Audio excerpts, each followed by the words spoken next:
अजंता की गुफाओं में मिले प्राचीन चित्रों के आधार पर तैयार किया गया पारंपरिक जहाज INSV कौंडिन्य दिसंबर के अंत में गुजरात के पोरबंदर से ओमान के लिए रवाना होगा। लकड़ी के तख्तों से बने इस जहाज को नारियल की रस्सियों से सिला गया है, जिसमें कहीं भी कीलों का इस्तेमाल नहीं किया गया है। जहाज में न इंजन है और न ही GPS। चौकोर, सूती पाल और पैडल के सहारे यह पूरी तरह हवा की दिशा पर निर्भर रहेगा। रक्षा मंत्री राजनाथ सिंह इसे हरी झंडी दिखाएंगे।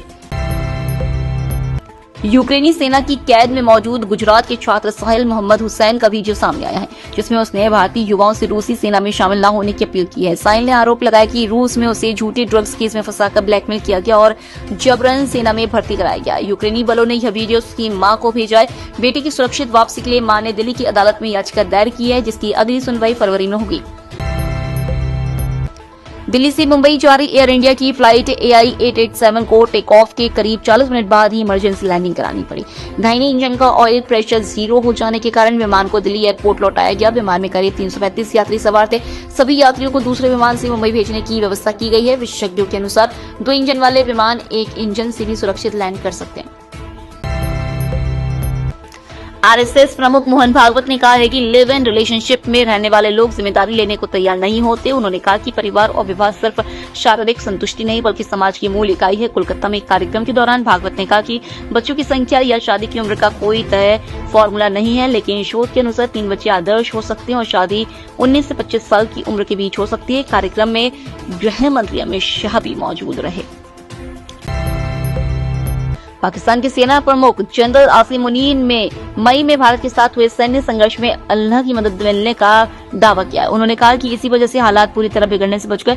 यह बयान 10 दिसंबर को इस्लामाबाद में हुई नेशनल उलेमा कॉन्फ्रेंस का है। उल्लेखनीय है कि भारत ने 7 मई को पहलगाम आतंकी हमले के जवाब में ऑपरेशन सिंदूर के तहत पाकिस्तान और POK में आतंकी ठिकानों पर हमले किए थे। अमेरिका के जस्टिस डिपार्टमेंट ने यौन अपराधी जेफरी एप्स्टीन से जुड़े दस्तावेजों में शामिल राष्ट्रपति डोनाल्ड ट्रंप और मेलानिया ट्रंप की फोटो दोबारा जारी कर दी। विभाग ने स्पष्ट किया कि तस्वीर में किसी पीड़ित की पहचान उजागर नहीं होती है।